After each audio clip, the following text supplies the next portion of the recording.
Pero muy buenas noches, televidentes de Canal 4, reencontrándonos en un nuevo programa de Última Palabra en este 30 de septiembre del 2024, ya finalizando este mes y bueno, y también ya viviendo a pleno esta campaña electoral. Hoy vamos a estar hablando del plebiscito sobre allanamientos nocturnos, bueno, un tema muy importante, controversial, que lleva al debate, que tiene varias miradas, varias aristas, y por eso vamos a estar recibiendo en minutos nada más al diputado Rafael Menéndez, diputado por Cabildo Abierto, bueno, quien nos estará hablando justamente de las razones de por qué cree que es necesario que se aprueben los allanamientos nocturnos. Y por otro lado vamos a estar recibiendo al doctor Joaquín Gamba, defensor público penal, quien nos va a decir por qué cree que esto no es conveniente para los uruguayos. Y ustedes también pueden opinar, recuerden que lo pueden hacer a través del 099-105-200, pueden seguir nuestra transmisión a través de Facebook, a través de Canal 4 Tacuarembó en Facebook, también a través de la señal número 4 de Cablevisión, la señal 15 de Cablevisión HD, y también estamos a través de Antel TV. Así que a todos la bienvenida a este nuevo programa. Bueno, hacer una introducción sobre lo que tiene que ver el tema que vamos a estar abordando de hoy. Es importante hablar un poco de los antecedentes y por qué llegamos a este plebiscito. El plebiscito de allanamientos nocturnos se trata de esta consulta popular que se estará realizando el domingo 27 de octubre en nuestro país en simultáneo con las elecciones generales y el plebiscito en materia de seguridad social y cuyo objetivo es reformar la Constitución para habilitar los allanamientos nocturnos. La Constitución uruguaya, en su 11º artículo, contempla únicamente los allanamientos diurnos, al establecer que de noche nadie puede ingresar en el hogar sin consentimiento y de día solo por orden judicial. De esta forma es una de las pocas cartas del mundo que contiene esta prohibición. Con respecto a los antecedentes, en conjunto con las elecciones generales del 2019 se realizó un plebiscito constitucional que entre las varias reformas propuestas incluía la modificación del artículo 11 de la Constitución para habilitar la realización de allanamientos nocturnos.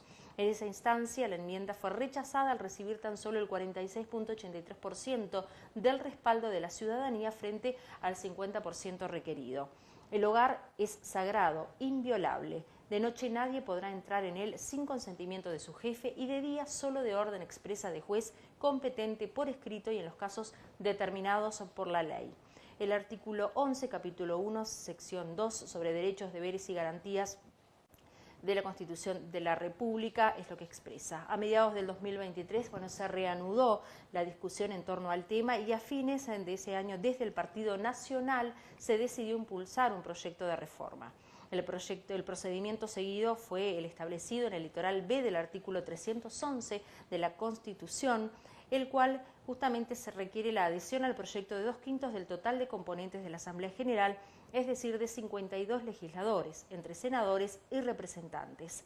El 20 de diciembre, 71 senadores y diputados de la coalición multicolor, compuesta por los partidos Nacional, Colorado, Independiente, Cabildo Abierto y de la Gente, y del Partido Ecologista Radical Intransigente, firmaron presentar un proyecto de reforma constitucional. Así lo recibió el apoyo que les decíamos, con excepción del Frente Amplio. Justamente entonces, por eso vamos a estar abordando este tema en el día de hoy con estos antecedentes que les estábamos diciendo y y para brindarles a ustedes ambas posturas y por supuesto, como siempre decimos, quienes tienen la última palabra son ustedes, la población. Bien, ya estamos con nuestros invitados en la noche de hoy, el doctor Rafael Menéndez, diputado por Cabildo Abierto por nuestro departamento. Bienvenido a nuestro programa. Muchas gracias, Giovanna. Muy buenas noches para toda la teleaudiencia. El doctor Joaquín Gamba, un gusto recibirlo también en este programa para hablar de este tema tan importante. Bienvenido. Hola, ¿qué tal? Es un gusto estar aquí contigo.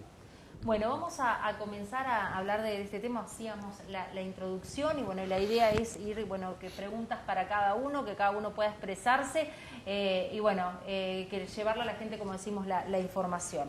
Con respecto, a el por qué es necesaria esta medida, si hay evidencias, si hay datos que respalden justamente la necesidad de implementar los allanamientos nocturnos aquí en Uruguay, doctor.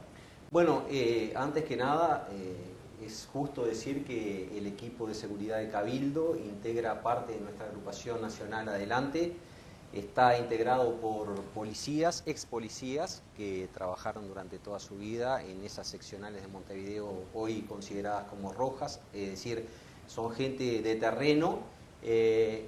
Me voy a citar a Jorge Gómez, a Gustavo Sánchez Paleo y Antonio Romanelli. Esos son quienes elaboraron el proyecto de seguridad que hoy por hoy está en el programa de Cabildo, y que en primera instancia, también es justo decirlo, aconsejaron al partido, bueno, no acompañar esta iniciativa. Luego tú sabes que en todas estas decisiones, bueno, tienen que confluir lo que es el ámbito policial, el ámbito académico, pero también el ámbito político, en donde Cabildo Abierto decide, en definitiva, acompañar la iniciativa, pero poniendo ciertos reparos, que me parece una posición importante, es decir, no acompañar esta iniciativa a ojos cerrados, sino en la reglamentación de esta reforma constitucional, si es que se aprueba finalmente el 27 de octubre, bueno, se establezcan determinados parámetros que nosotros consideramos sumamente importantes. Y esos parámetros son básicamente la presencia preceptiva del juez en el momento del allanamiento nocturno, preparación de un equipo especializado, que en este caso muy posiblemente vaya a tener que ser la Guardia Republicana, y equipos especializados para allanamientos nocturnos, debido a la complejidad que conlleva ese procedimiento policial, y bueno, y obviamente dotar de preparación y tecnología a una policía que en el momento de hoy también tenemos dudas de que pueda realizarla en la actualidad. Porque para eso también se necesitan recursos, ¿verdad? Exactamente, eso es fundamental, es decir, no podemos pedirle a la policía que actúe, bueno, arriesgando su vida por de repente incautar algunos gramos de pasta base en una boca de venta de drogas, pero evidentemente lo que se ha centrado esta iniciativa es sobre eso, sobre el combate a las bocas de drogas. Hay que decirlo y hay que ser también honesto que las bocas de droga funcionan no solamente de noche, sino también de días, de que también en aquellos países donde se han habilitado los allanamientos nocturnos, entre paréntesis hay más de 200 países en donde se han habilitado, creo que Uruguay y 3 países más en el mundo es donde no se permiten los allanamientos nocturnos. Bueno, esos países en realidad tienen la herramienta, pero siempre los allanamientos finalmente son de día porque hay mucho menos riesgo, no solamente para la policía que actúa, sino también para la gente que está dentro de esas bocas expendidoras de drogas, y también para el entorno, ¿no? Porque hay que considerar que estos allanamientos se van a hacer en barrios llamados criminógenos, en donde muchas veces uno ve que las construcciones en la vuelta son construcciones de lata que no pueden ser parar una bala perdida, en donde además el ambiente que se va a formar en ese allanamiento, que muy probablemente va a durar 2 o 3 horas, esto no es simplemente un control rutinario de ruta en donde se para un auto, se lo inspecciona y sigue, esto constituye una operación policial compleja. Bueno, Cabildo Abierto intentó dar su impronta exigiendo además la formación de una comisión asesora para tratar todos esos temas, porque entre otras cosas también hay que considerar que es necesaria una modificación del Código de Proceso Penal y también de la Ley Orgánica Policial, sobre todo de 7 artículos del 123 al 130, en donde establece que ante un error, sea en información, sea en procedimiento, hoy el responsable es el oficial policial que dirige la acción. Por lo tanto, es necesario todo un montón de consideraciones que lo vamos a exigir en la reglamentación de esta ley. O sea que no sería bueno aprobar, digamos, los allanamientos y listo. Nos vamos ahora a la palabra del doctor con respecto a preguntándole cuáles son las principales preocupaciones justamente sobre los allanamientos nocturnos y cuánto podrían afectar los derechos y libertades de los ciudadanos, teniendo en cuenta, bueno, hablamos del tema del narcotráfico, pero una vez modificado, en caso de que se apruebe, es para todo tipo de delitos. Exacto, yo creo que nos tenemos que preguntar aquí, estamos eliminando una garantía constitucional como es la intimidad del hogar en la noche, ¿a cambio de qué? Y en realidad no hay evidencias objetivas que permitan sostener que un allanamiento nocturno va a ser eficaz contra la lucha del narcotráfico. En realidad, como bien lo decía el doctor, en los países que está vigente el allanamiento nocturno no lo utilizan prácticamente. ¿Y por qué?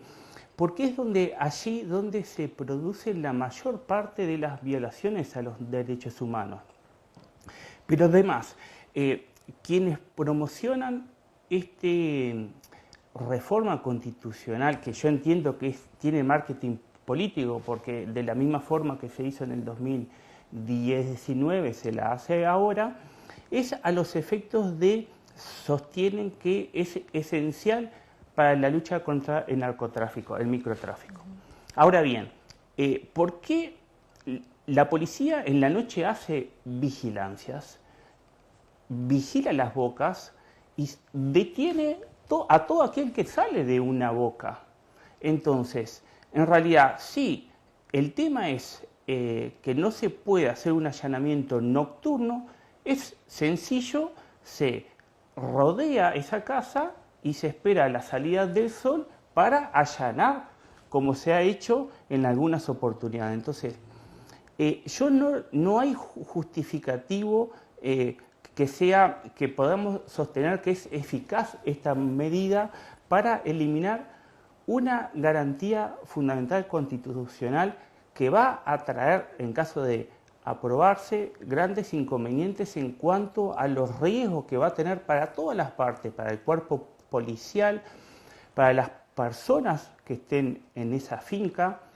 Entonces, entiendo de que si se hace una reforma constitucional no hay marcha atrás. En cambio, podría haber sido viable y puede ser viable una ley interpretativa de la Constitución que defina qué es el hogar, que ese es el gran problema que hay. Entonces, me parece que ese mecanismo sí es válido y no una reforma constitucional que no hay marcha atrás y que va a estar ahí latente y se va a prestar a muchas situaciones que entiendo pueden ser riesgosas. Joaquín, desde la experiencia, tú como abogado defensor penal, ¿no? Has pasado seguramente por situaciones en las cuales se puede haber dado la necesidad o no de un allanamiento nocturno. O sea, desde la experiencia, ¿qué nos podrías decir al respecto? A ver, desde la experiencia yo lo que te puedo contar es que hoy en día en los allanamientos muchas veces se hace de forma apartada a la ley. Por ejemplo, ingresan rompiendo ventanas, puertas. O sea, que eso tampoco ya está cumpliendo la ley. Exactamente. Y en fincas que no daba el contexto como para ingresar de esa forma, que fueron denunciadas. También han habido ingresos, allanamientos nocturnos, obviamente de forma ilegal, que fueron denunciados a la Fiscalía. Y acá en la Fiscalía también hay un gran inconveniente, que la Fiscalía no está especializada para investigar estos temas. Y vamos a un caso en Tacuarembó concreto. ¿Tú sabés quién investiga los abusos policiales acá en Tacuarembó? La misma Fiscalía.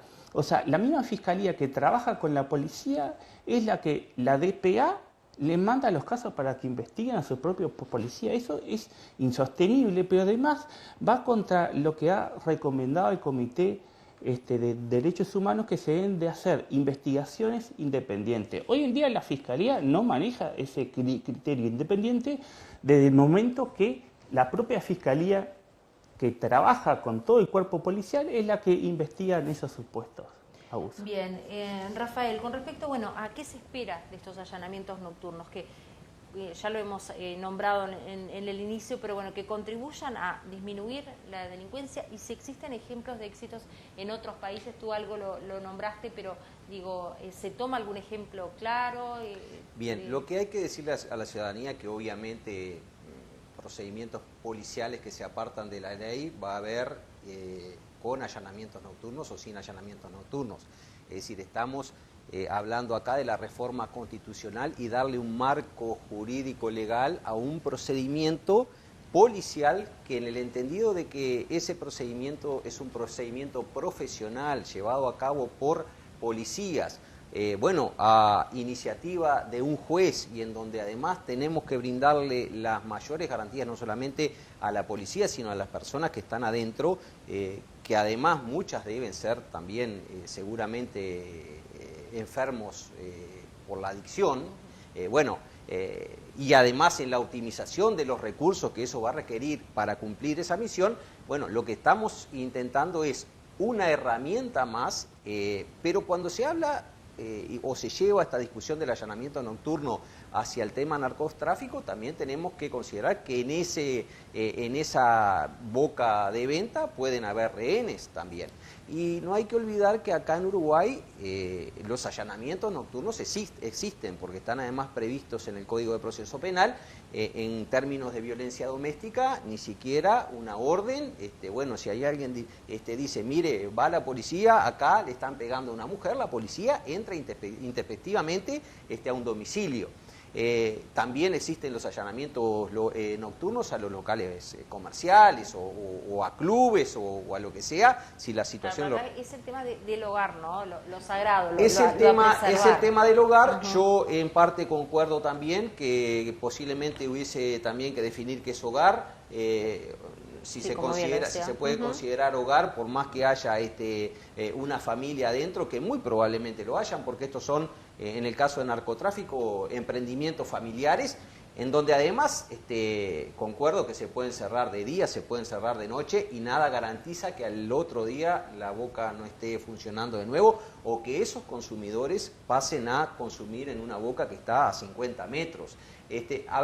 En el término de, nosotros le quitamos la trascendencia en el término de considerar esto como la bala de plata, como se ha dicho. Esto es una herramienta más que el Ministerio del Interior lo ha pedido, que hay un 60 y algo % de la población que hoy ve que puede ser una herramienta, pero datos no hay. Es más, como te decía, en Washington, por ejemplo, en donde después de un tiempo se evaluaron los allanamientos nocturnos, hoy por hoy prácticamente se han dejado de lado porque se prefiere, por la menor cantidad de riesgos, hacerlos de día.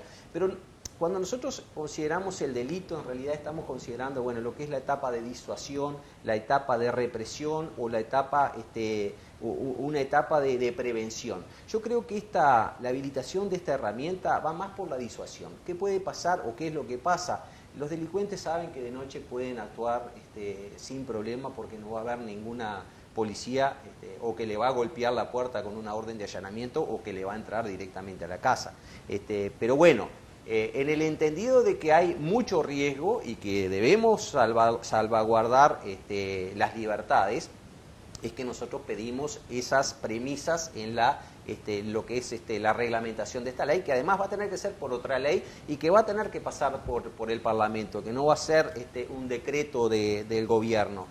Por lo tanto, lo consideramos como una herramienta más. Ni nos vamos a inmolar por el allanamiento nocturno, porque coincido con el doctor que hay muchísimos aspectos que se tienen que soslayar previo a la aplicación del allanamiento, pero es eso, hay que ser un poco realistas. Esto es una herramienta más, que ya lo digo, ahí está vigente en 200 países y creo que de los poquitos países en donde queda en la Constitución de 1830, incluso apelando a lo que es el sagrado, dando un poco de connotación a lo que eran las iglesias, que nadie podía entrar a una iglesia porque era un lugar sagrado. Pero bueno, los tiempos han cambiado, sabemos que muchas veces incluso lo que eran familias se han dedicado al narcotráfico, pero básicamente es eso.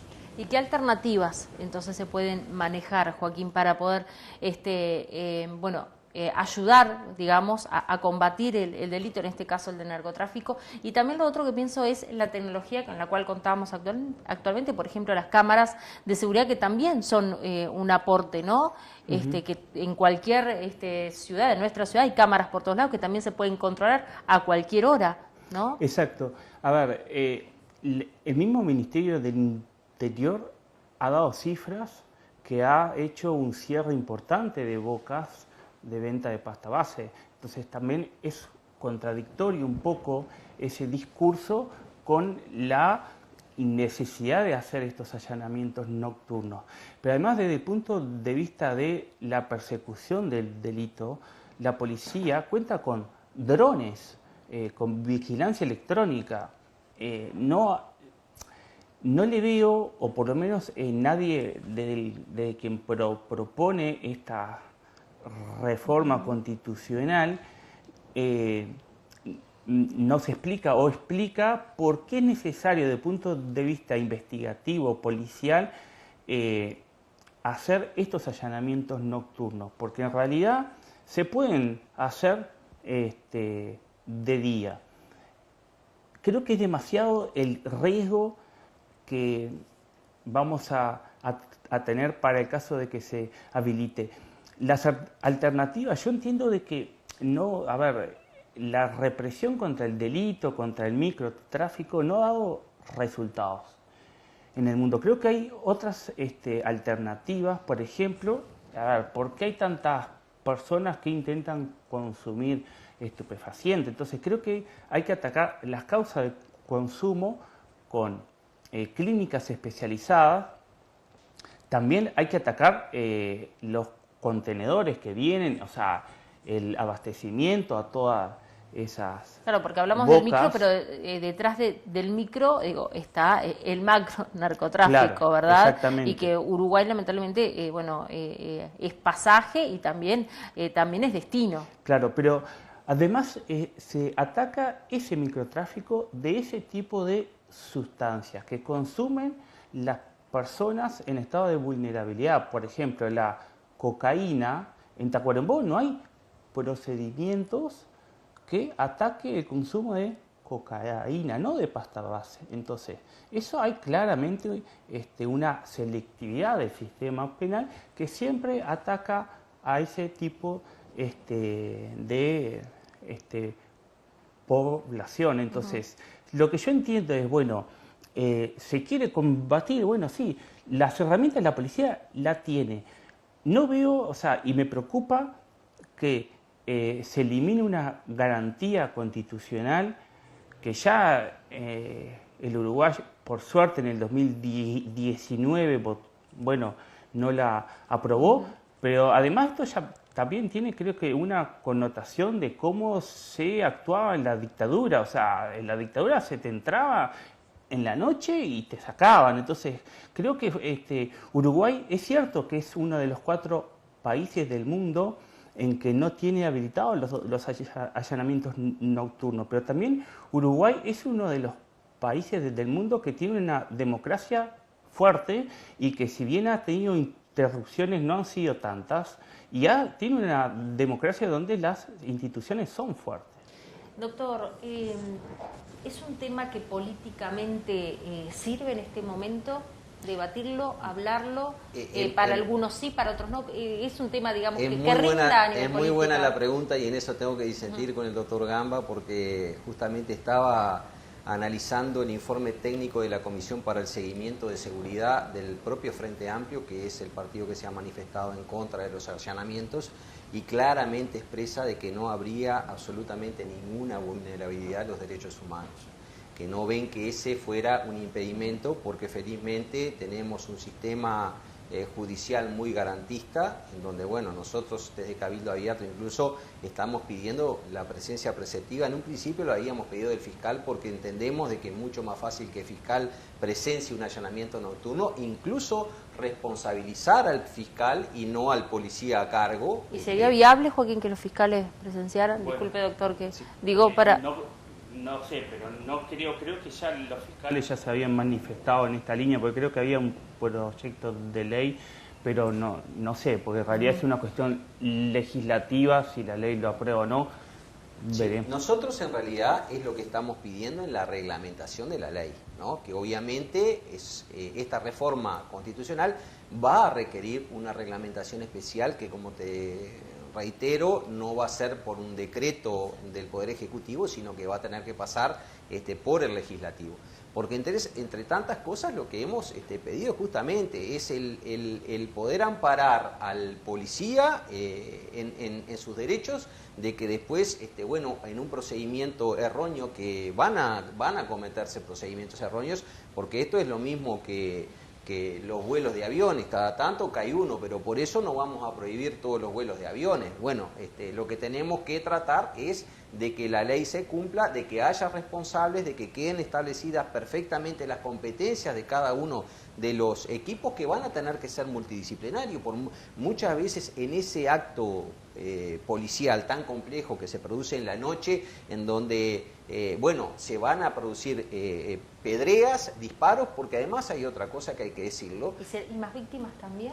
Bueno, va a haber que evaluarlo. Porque digo, ahora plena tarde, bueno, pasó, ¿no?, en un partido de fútbol, tardecita, una balacera. A donde, ver, bueno, son se todos cobró... los cuestionamientos que del equipo de seguridad nuestro se han planteado, porque además son policías que han actuado en los allanamientos, que saben de la complejidad y que bueno, que además este crimen, que tampoco es organizado, porque el crimen organizado es bastante más organizado. Esto lo que tenemos es un crimen desorganizado vinculado al narcotráfico, que es una de las patas del crimen organizado. Ustedes no se olviden de lo que es la trata de blancas por motivos laborales o sexuales, lo que es bueno, el robo de automóviles de alta gama, el tráfico de armas. Bueno, esta es una de las patas del crimen organizado, que hoy por hoy lo que hace es actuar como una empresa privada. Es decir, ve las vulnerabilidades que tiene determinado país para poder introducirse y desarrollar su negocio. Acá, por ejemplo, es cierto, nos faltan mucho más escáneres en todos los que son los puertos, nos falta a nuestras fuerzas militares patrullando lo que es la frontera seca, pero también la aérea, la marítima. Acá nos faltan más controles de ruta y sobre todo recuperar la territorialidad, que fue una de las cosas que lamentablemente se cambió como política de combate al delito durante los periodos del Frente Amplio. En el 2016 se cambia la ley orgánica policial y ya las comisarías pasan a ser sitios de recepción de denuncias, básicamente, pero no de recabar esa información de la presencia policial con el vecino, de tratar ver de cómo se vive en el barrio y, en definitiva, hacer esa inteligencia que es tan fundamental para el combate del delito en general. Por lo tanto, es de las cosas que hemos planteado. Acá se necesita mucho más inteligencia, porque en todo procedimiento policial el 80% es inteligencia y el 20% es acción. Por lo tanto, yo te digo, tengo que ser honesta con la población. Yo acá no vengo a embanderarme con el allanamiento nocturno, sino hacer pensar a la población de que, bueno, hay empresas dedicadas al negocio ilegal que obviamente ven las vulnerabilidades, y esta es una de las vulnerabilidades que tenemos. Por lo tanto, en el caso de que se habilite el allanamiento nocturno, creo que Uruguay tiene la suficiente capacidad para ejecutar esa herramienta como excepción más que como una regla, ¿no? Dejo planteada la pregunta, Joaquín. Recuerdo cuando se empezó a implementar el nuevo Código del Proceso Penal, ¿no? Bueno, que también generó diferentes situaciones. En el caso de que se aprobaran los allanamientos nocturnos, también qué riesgos tendría el sistema judicial, ¿sí? Lo dejo planteado, compartimos la pausa y en instantes continuamos.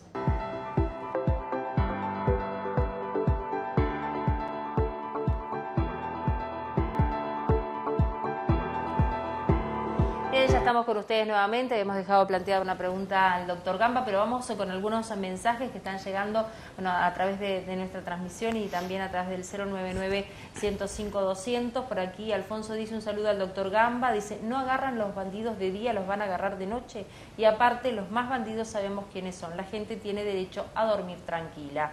Por otro lado también dice: ¿qué dicen de los 3.000 kilos de cocaína que aparecieron en Bosnia? ¿Se necesita un allanamiento nocturno para eso? Por otro lado, Anderson, dicen: de los pobres sabemos todo, que comen, que cobran, dónde viven, y ahora le quieren sumar patear sus puertas por la noche. ¿Cuándo se va a patear puertas del lavado de dinero, de los ladrones de traje? Busquen soluciones de verdad. Saludos al doctor Gamba por aquí, dicen. Karina nos dice: excelente, Joaquín. También dice: y bueno, datos no hay que comprueben el éxito entonces. Por otro lado, dice, eso no se ataca el gran narco, es un tema político, bien lo dice Joaquín. Bueno, y por ahí María Susana Méndez dice, por aquí los estamos viendo. Bueno, gente que se va sumando y nos envía los mensajes a través de redes sociales. Bueno, dejábamos planteado y la comparación con lo que fue la aplicación del Código Nuevo de Proceso Penal. También hablábamos, bueno, de la LUC y los diferentes puntos que generaron también en el ámbito judicial ciertas expresiones, incluso del propio Poder Judicial, algunos en el caso de fiscales y abogados, que uno decía, y defensores, que tú estuviste también siendo presidente de los defensores a nivel nacional. ¿Qué riesgos también puede causar la aprobación justamente de esta ley? Bueno, los riesgos son muchos, pero yo quiero enfocarme en explicarle a la gente cómo funciona cuando piden una orden de allanamiento. La policía le dice al fiscal que tiene tal y tal evidencias. El fiscal analiza, algunos fiscales tienen más rigurosidad que otros, y el fiscal se lo pide al juez, pero sin mostrarle ninguna evidencia. O sea, el juez va a determinar si dispone una orden de allanamiento nocturno con lo que le dice la fiscal, que a su vez es lo que le dijo la policía. Así es que el juez dispone. Es cierto que esperemos que si se llega a aprobar la reforma constitucional, tiene que aprobarse una ley, porque si no es inaplicable como está hoy en día, porque el propio código, el propio CPP prohíbe los allanamientos nocturnos. De todas formas, no va a dejar de funcionar así el sistema, porque es un sistema acusatorio en cuanto a que el juez no valora lo que le dice la fiscalía. Entonces, hay que ver también después quién se hace responsable cuando esas evidencias que decían tener no tiene resultado, y eso tiene afectaciones en las personas que están ahí. Y ojo, porque la mayoría de esos hogares de la gente más vulnerable, hay muchos niños. Es más, capaz que hay uno de los integrantes de la familia que puede vender pasta base. Entonces, eso solamente con que uno venda y se haga un allanamiento en esa finca va a afectar a todo el núcleo familiar. Que a veces ni siquiera está enterado de lo Exactamente, que entonces o que puede estar pasando. Yo lo que espero sí es que haya una reglamentación de la vía ley, si es que se aprueba la reforma constitucional, y en eso saludo y lo veo muy bueno lo que dijo el doctor en cuanto a que hay un partido político y que bueno está analizando la reglamentación para el caso de aprobarse, porque tiene que ser muy estricto esto, muy estricto. Bien, doctor, hablábamos de los costos políticos que puede tener esto, que es un tema político. Estamos en plena campaña. ¿Es lo que la gente pregunta, habla en la calle? ¿Es lo que se habla, digamos, en los actos o en esas reuniones familiares que se están llevando adelante en esta época? No, yo creo, que el tema de seguridad sí es un tema que se habla, concuerdo plenamente con incluso muchos de los mensajes. Acá hay que ir por lo que son los lavados de activos, financiación de los partidos políticos, ver cómo sale mercadería que utiliza a Uruguay de paso, porque tenemos ese tipo de flaquezas en cuanto a control de los contenedores que salen. Obviamente no se pueden escanear todos los contenedores porque eso enlentecería el comercio mundial a todo nivel, pero sí se hace mediante pruebas aleatorias, pero para eso necesitamos escáneres, y no solamente en Montevideo, en todo lo que son puertos y aeropuertos. Por lo tanto, yo creo que el tema de seguridad es un tema importante. Sin embargo, para nosotros los temas principales son el costo de vida, la pobreza infantil. Yo creo que la gente está más enfocada, sobre todo la gente del interior que está, si se quiere, en mejor situación que Montevideo.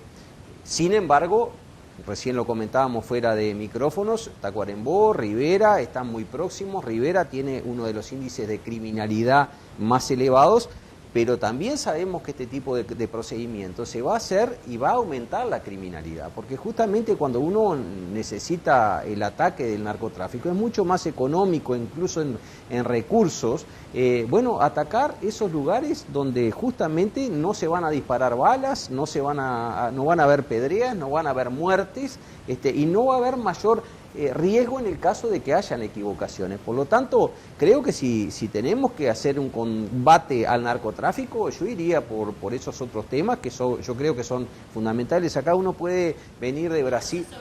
Con el allanamiento. No, y de hecho en nuestro programa de gobierno el allanamiento nocturno tiene 3 renglones en el sentido de que vamos a apoyarlo, previo a todas estas premisas que vamos a luchar para que en esa ley que se va a reglamentar estén contenidas, porque si no, no tiene objeto estar en un procedimiento policial de este tipo tan complejo arriesgando tanto. ¿Se frivoliza en campaña electoral este tema, Joaquín? Bueno, no, yo entiendo que no es la oportunidad como para discutir una reforma constitucional con lo que implica una restricción de esta garantía, y se mezcla el discurso político, porque esto yo lo veo desde los que promocionan que sin duda hay un marketing político, porque en realidad lo podían haber hecho antes a la reforma constitucional o al intento. Y si tú lo ves, lo hicieron en 1980, en la época de la dictadura, en 2019 y ahora. Entonces entiendo, y esto no permite discutir técnicamente y políticamente, pero enfocarnos en este tema, que es fundamental, porque como dije, después no hay marcha atrás. Una vez que se apruebe, no hay marcha atrás. En cambio, una ley interpretativa de la Constitución, que es hogar y que no, sí hay marcha atrás. Ahí sí hay marcha atrás. ¿Y cuál es el panorama a futuro si esto se aprueba? Bueno, tendremos que hacer foco en la ley que reglamente los allanamientos, y después darle más fuerza, más autonomía, más recursos a la defensoría también, ¿no? O sea, a ver, tendría que haber un defensor en los centros de detención. Eso tiene que haberlo. En Buenos Aires hay, en Chile hay, tiene que haber un defensor centros de detención, decís. Cuando se detienen a las personas, que el primer contacto que tenga el detenido sea con el defensor, para que le explique todos los derechos que tiene, para hablar, y ahí se evitaría un montón de situaciones. ¿Y actualmente que cómo se dan es hoy en día vemos al detenido cuando lo llevan a la fiscalía. Sí, ¿y qué rol cumple la policía en ese, digamos, en ese tiempo, ¿no? Entre que es detenido y entre que llega un abogado defensor? Y bueno, en realidad se le toma declaración. Eso es muy variado, también depende de la zona en donde se esté trabajando. Pero en realidad el detenido, hasta que no un defensor que le explique, no tiene ninguna garantía. Por más que sí se le hace firmar actas en las seccionales que tiene tal y tal derecho, pero en los hechos muchas veces no se aplica esa garantía. Pero ya te digo, desde el punto de vista de los tratados internacionales, incluso de nuestro código, el defensor debe de actuar desde la primera actuación en la carpeta investigativa. Y para eso se necesitan recursos. Exacto. No hay Por ejemplo, ¿cuántos abogados defensores hay acá en Tacuarembó? Digamos, de defensoría, los que son gratuitos, digamos, los que cada persona tiene derecho a tener un abogado tenga dinero o no para pagarlo. En toda la defensoría son 6 y 2 en penal. 2 en penal y 1 en penal, en ejecución. Bien. Doctor, le pregunto, ¿hay una ley para los ricos y hay una ley para los pobres? Como político y como ciudadano uruguayo. Aquí en Creo Uruguay. que a nadie le cabe duda de eso. Nada más que retrotraerse a todo lo que son las experiencias que cada uno puede haber visto en la prensa y bueno, yo creo que acá al que hay que proteger es aquel trabajador que aún viviendo en barrios complicados se levanta todos los días a las 6 de la mañana y tiene que tomar el ómnibus a ir a trabajar y cumplir 8 horas y volver a su casa, o que su hijo tiene que subir a un ómnibus a ir a estudiar, o incluso a mismos policías, como a mí me ha tocado que me relataran, muchachos policías, hijos de gente muy conocida mía, que bueno, que tienen que salir con su uniforme en una bolsita para que no sepan que es policía, hacer 6, 7 cuadras y pedir para cambiarse en un pequeño bar para en definitiva tomarse un ómnibus después e ir a la seccional. Yo creo que sin lugar a dudas, todos los uruguayos queremos la mejor convivencia. Y a mí también un poco me da un poco de miedo cuando el ámbito político desconoce totalmente a todo lo que son los informes de gente que está en el campo, que está preparada, y por lo tanto, en honor a la verdad, yo creo que la gente tiene que pensar en todas esas situaciones. Si esto va a ser mejor o va a ser peor para la población, lamentablemente vamos a tener que evaluarlo con el tiempo si esto se aprueba. No hay experiencias que podamos tomarlas, mejor dicho, hay experiencias que van en dos sentidos contrarios. En los lugares donde se han hecho allanamientos nocturnos, bueno, es una herramienta válida que se sigue aplicando, como te digo, siempre como excepción, no como la regla. Seguramente acá cuando un juez deba ser el responsable de una operativa, no va a suceder posiblemente lo que sucede, como decía el doctor Gamba, de ver la prueba y basarse en lo que un fiscal pueda aconsejar. Creo que si acá nosotros responsabilizamos a cada uno de los actores en su rol, puede ser una herramienta útil, pero te reitero, nosotros más lo consideramos como una herramienta de disuasión del delito que como de represión. En nuestro país nos regimos por 3 derechos, 3 poderes: el ejecutivo, el legislativo y el judicial. No, es mi percepción, tal vez estoy equivocada, pero ¿por qué de los poderes ejecutivos sabemos, del legislativo también tenemos herramientas, y del judicial es el que menos se sabe? Y porque es el que menos recursos tiene, ¿no? En realidad yo como defensor no me gustaría depender del judicial.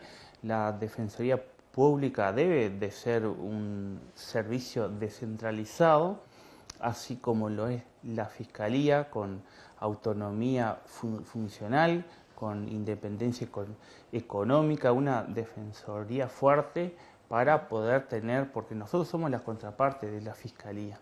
Entonces estamos en una situación de punto de vista institucional totalmente de ventaja con la Fiscalía. Y justamente incide esta situación para defender las garantías en estas situaciones en lo que debemos de los defensores velar porque se les respeten las garantías a todos los ciudadanos. Entonces me parece clave que traiga este tema, porque la Defensoría Pública como tal debería ser independiente del Poder Judicial.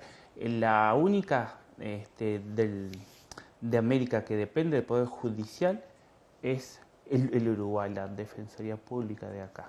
Mira, tú fíjate que a nosotros nos evalúan para ascender los propios jueces, que muchas veces les tenemos que discutir las decisiones judiciales, entonces no tiene lógica. Doctor, ¿qué opinas al respecto de esto de que, bueno, el Poder Judicial es el que menos sabemos o el que menos interviene, creo, la población? Los legisladores los votamos nosotros, usted es un legislador, fue votado, sí, está en una banca para defender derechos, para aprobar leyes, bueno, el Ejecutivo también votado, pero el Poder Judicial, Totalmente de acuerdo que la independencia de un poder obviamente está relacionada con los recursos que se le dan, no solamente en términos económicos, sino también de personal.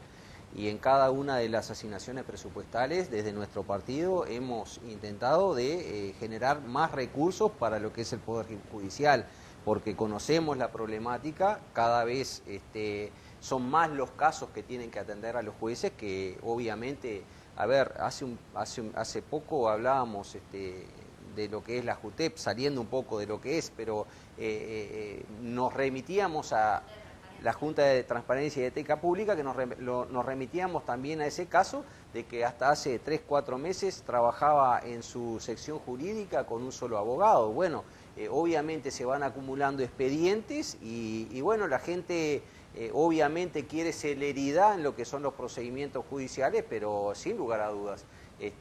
Esto es una especie, bueno, de sábana corta en donde tenemos que asignar recursos y posiblemente lo que haya también es que redistribuir de otros sectores en donde posiblemente sea también más prescindentes algunos recursos. ¿Y los programas del gobierno, en el caso de Cabildo Abierto, está pensado más recursos justamente para... Bueno, nosotros estamos en el programa de Cabildo Abierto generando mayor cantidad de recursos para el sistema judicial, lo estamos proponiendo, y estamos también creando desde distintos ámbitos, no solamente del judicial, sino también de la salud pública, que es una de los motivos que más nos preocupan, generación también de nuevos recursos humanos para tratar de atender, por ejemplo, el problema de salud mental, que es un problema sumamente grave a nivel país, en donde, bueno, en el caso que nos compete de lo que es el narcotráfico, acá los adictos, hoy por hoy si necesitan una atención, es muy poca, muy reducida la cantidad de psiquiatras que hay. O sea, como te decía, esto es una sociedad en donde, bueno, uno tiene que ir asignando recursos en aquellos puntos claves y obviamente el sistema judicial es uno de los pilares de nuestra democracia, ¿no? Buenas noches, un saludo a los tres. Es increíble que se proponga esto solo con un criterio político, sin tener en cuenta los principales actores. No hay garantías ni para la población ni para la policía. Por otro lado, por acá dice Carla, arriba Menéndez, da gusto sentarse y escucharlo. Por otro lado también dice Menéndez, un hombre que sabe y sobre todo una persona muy empática. Vamos arriba, diputado. Por aquí nos dice Candela, me está empezando a gustar este señor Menéndez. He leído en la página del legislativo sus proyectos, dicho sea de paso, unos cuantos en comparación con otros legisladores, y ahora escuchándolo muy acertadas sus palabras. El otro señor no logra entender lo que quiere, muy rebuscado hablando. Bueno, pasa a veces que los abogados hablan, pero por ahora yo lo voy entendiendo, doctor. Bueno, cualquier cosa... No, me parece, el otro señor me parece que se refería a Joaquín. Susana dice, como dice el diputado, lo escuché hablando de otros temas y ahora también empapado en esto, un hombre que sabe y sabe. Bueno, algunos de los mensajes que llegan, y bueno, y también, bueno, estamos en tiempos políticos, doctor, y bueno, es momento de que la gente también se exprese con respecto a este tema. Con respecto a cómo buscamos un equilibrio, ¿no?, entre la necesidad de la seguridad pública y la protección de los derechos, como hablábamos desde el comienzo, ¿no? Cómo protegemos los derechos de las personas, en este caso en su hogar, que es lo más sagrado. ¿Hay un equilibrio? ¿Se podría lograr un equilibrio? Bueno, y combatiendo también el delito. Yo entiendo de que sí, hoy en día cómo está la legislación, entiendo que no hay que cambiar la Constitución, como lo expliqué. Es cierto que la seguridad pública es importante, pero también tenemos que tener un contrapeso, el poder punitivo del Estado, que es las garantías. Y entiendo de que la policía hoy en día cuenta con todas las herramientas para combatir el microtráfico, para combatirlo. Tienen drones con visión nocturna, hacen vigilancias, detienen a cada rato, o sea, cuando hacen las vigilancias sale alguien de la boca, los detienen, le toman declaración en la seccional, le incautan, o sea, entonces, lo que voy enfocado a lo que tú me estás preguntando al punto, entiendo de que el equilibrio sí, justamente se hace no desbalanceando con una reforma constitucional que no va a tener resultado, o por lo menos no está constatado que el allanamiento nocturno pueda tener efectividad frente a esta situación del microtráfico. Doctor, la misma pregunta, el equilibrio, ¿no?, entre los derechos, la protección de los derechos de todos los ciudadanos y la seguridad pública. Bueno, sin ir, sin tratar de generar más polémica, reitero, nosotros tenemos una legislación bastante garantista en donde no creo que se vayan a vulnerar derechos. Posiblemente se afecte el derecho a la intimidad del hogar, obviamente, pero bueno, como decía el doctor Gamba, hay que ver si se puede llamar hogar a esa situación, pero también existe lo que es el interés general. Para ir a situaciones más que la gente lo entienda, yo si tengo un auto no puedo salir a hacer taxi porque hay una normativa. Si tengo un terreno frente a la Rambla y quiero construir un edificio de 10 pisos, y me dicen que no, que la reglamentación es de 4, yo no puedo decir que me está afectando a la propiedad privada. Es decir, cuando hay razones de interés general es justamente que se habilitan este tipo de herramientas. Pero en ese entendido creo que sí, que hay que darle las mayores garantías y sobre todo ver cuál es la relación de costo-beneficio. Como decía, tenemos que ver si un operativo tan complejo como el allanamiento nocturno para en definitiva agarrar a 3 o 4 micro narcotraficantes o 300 gramos de pasta base justifica todo ese operativo poniendo en riesgo no solamente la vida de los policías, sino también la vida de la gente que va a actuar en ese procedimiento, que muchas veces no van a ser policías, y también del vecindario, porque bueno, en ese ambiente tan complejo que muy probablemente además demore 2 o 3 horas, porque hay que ver después qué es lo que se encuentra adentro, ¿no? Si hay menores, bueno, va a intervenir obviamente otro organismo del Estado que se ocupe de esos menores, y bueno, un procedimiento complejo que debemos brindarle la mayor cantidad de garantías. Nuestro partido Cabildo Abierto, no nuestro sector, nuestro partido Cabildo Abierto fue quien exigió esas garantías a ser plasmadas en la legislación, en la eventualidad de que esta reforma salga, ¿no?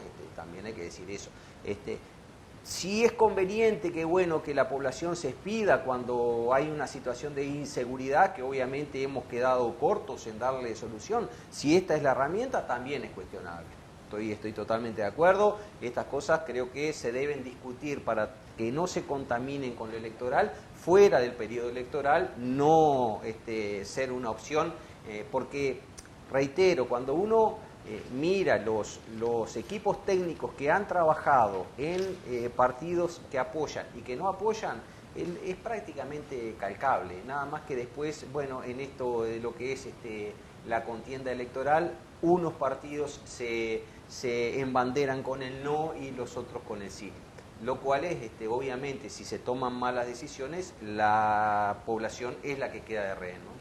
Bien, Equipos Consultores presentó hace algunos días atrás la encuesta de intención de voto referente al plebiscito justamente para habilitar los allanamientos nocturnos, y de acuerdo a los datos presentados, el 64% de los uruguayos estaría a favor, el 31% en contra y el 5% no sabe, no contesta. ¿Cómo aprecias que el 64% esté de acuerdo? Hay una percepción, eso de que hablamos de la percepción de la inseguridad, le gana, digamos, a la razón de los riesgos de esta medida. El tema es que si uno presenta esta reforma constitucional como una de las soluciones al tema de la seguridad, y la gente, las personas tienen esa preocupación, seguramente tenga un alto apoyo. Pero el tema, y es lo que quiero intentar que le llegue el mensaje a la gente, es que no hay ninguna constatación de que el allanamiento nocturno vaya a cambiar la cuestión de la seguridad pública. En este punto, es más, hemos venido con legislaciones desde hace décadas más punitivistas, no de este periodo de gobierno, sino desde antes, y no estamos, o sea, no ha mejorado la seguridad en grandes términos. Podemos ver que en algunos números cambia algo, pero por ejemplo, en el tema del homicidio se mantienen tal cual. Entonces entiendo que el riesgo de modificar la Constitución cuando no hay evidencias de que esto sea una solución, o por lo menos que vaya a mejorar algo, o por lo menos que sea una herramienta, porque en realidad no hay ningún obstáculo para hacer un allanamiento cuando salga el sol. Se hace un vallado de toda esa zona y se hace el allanamiento. Entonces, me parece que el riesgo de hacer allanamientos nocturnos es mucho el costo, es mucho y el factor tiempo, digamos, porque el juez tiene que ser quien dé la orden. A veces sabemos que la justicia es lenta, como siempre se dice, ¿no? Y esto, el tiempo también es un factor que está en juego. Hoy en día, en realidad, como está funcionando el sistema, es por el sistema de Poder Judicial y Fiscalía, donde se manda por computadora y automáticamente el juez da la orden. Eso no es el tema tiempo. El tema es sobre qué base el juez va a dar ese allanamiento. Porque no tiene las pruebas que tú decías anteriormente. No ve evidencia, salvo que en una modificación, salvo que en la reglamentación se establezca algún mecanismo para que el juez pueda evaluar alguna evidencia que tenga la Fiscalía, que eso también va un poco en contra de lo que es el sistema acusatorio.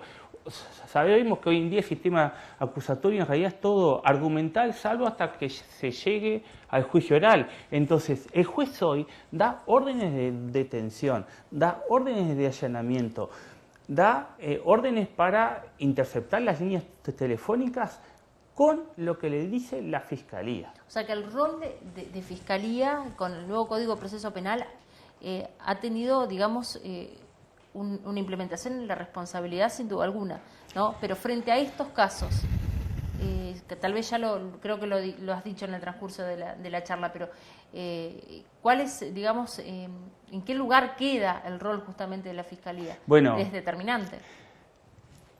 Yo hace un año atrás hice un acceso a la información a la Fiscalía General, donde le solicité cuántas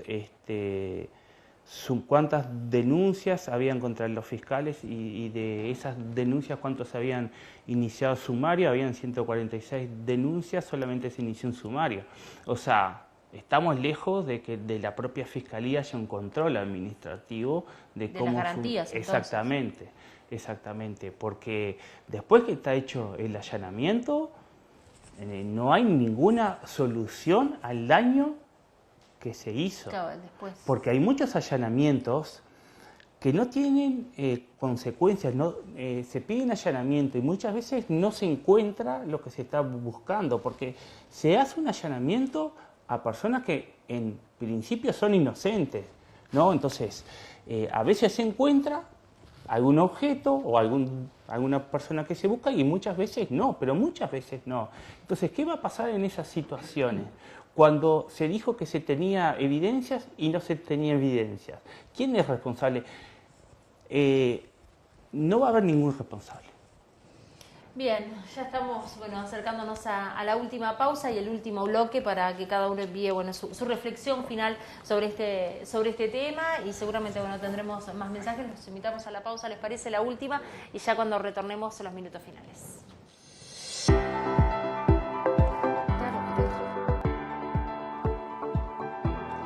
Ya estamos en el tramo final del programa del día de hoy. Gracias a quienes envían sus mensajes, también sus opiniones. Por aquí Gustavo nos dice: con el nuevo Código Penal el fiscal pasó a ser un funcionario del Poder Ejecutivo, se terminó la independencia del Poder Judicial. Quedó claro con el caso Astesiano. Gustavo da su opinión. Bueno, ¿y ustedes qué opinan? ¿Se perdió la independencia?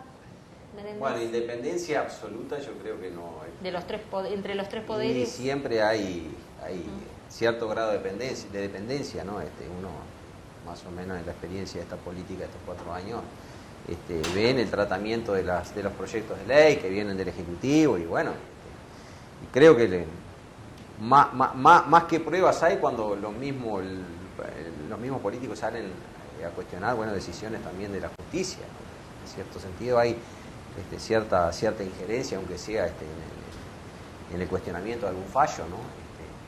Pero bueno, creo que con todos estos errores tenemos que tratar de conservar esta democracia, porque sin lugar a dudas es el sistema en donde las libertades individuales más se contemplan y es lo que tenemos. Es un sistema que ya está probado y que creo que tanto como ciudadanos como políticos tenemos que defenderlo. En la credibilidad de las instituciones, en la credibilidad de la política y sobre todo apelando al juicio crítico y dando por lo menos las herramientas para que en el día de mañana el elector decida. Es lo que podemos hacer. Yo creo que en eso se nos va la calidad de vida y la satisfacción de vida de los uruguayos, que sin lugar a dudas es uno de los objetivos que tenemos todos los políticos, ¿no? Darle mejor calidad de vida a los uruguayos y sobre todo a los más frágiles. Con respecto justamente a esto de la independencia de los poderes, Joaquín, ya para cerrar, ¿cuál es la opinión? Tú que sos parte, digamos, de uno de los poderes como defensor público. No, yo en cuanto a la independencia del Poder Judicial creo que se mantiene, los jueces son independientes en sus decisiones. Sí, lo que veo con preocupación es un poco la situación de la Fiscalía, donde por un lado se le ataca desde el punto de vista del sistema político cuando no le sirve alguna resolución, pero también por otro lado no se da los recursos para investigar determinados hechos. Y bueno, y ojalá se pongan de acuerdo el sistema político en designar un fiscal de corte, porque hoy en día no tenemos un fiscal de corte. Para cerrar, el mensaje final a la población, esta clara posesión de que los allanamientos nocturnos no van a ser la solución. Bien, yo creo que es trascendente que la ciudadanía no sea ante una restricción de un derecho fundamental como es el hogar en la noche, cuando no hay ninguna evidencia científica o estudios que avalen que esto va a solucionar en algo la batalla contra el microtráfico. La policía tiene otras herramientas, esto se va a prestar seguramente a procedimientos donde cuesten vidas, por la propia dinámica del allanamiento ya es violento. Imagínate lo que va a hacer en la noche, ya sea que funcione una boca, por decir, funciona una boca, los que están ahí están a la expectativa porque justamente hay ajustes de cuenta además, pero más aún también, y me preocupa más, en aquellos que van a ser la mayoría, en aquellos lugares donde en realidad no funciona ninguna venta y ninguna boca. Eso es lo que me preocupa más, y la afectación a los más vulnerables, como va a ser a los niños. ¿Hará que sea nuestra sociedad esta medida si se aprueba? Bueno, yo creo que, esperemos que no, pero solución a la situación del narcotráfico no va a ser. Yo creo que la solución pasa por otro lado, como ya lo dije, y no por esta reforma constitucional porque los allanamientos nocturnos no se van a hacer en las casas de Posito, Carrasco, se van a hacer en casas humildes, donde generalmente el sistema penal va, porque es selectivo, es así, y lo estamos viendo quienes estamos adentro siempre, constantemente, que se ataca, que el sistema va hacia ese lado. Entonces entiendo de que de aprobarse esta reforma va a ser algo muy negativo y después no hay marcha atrás.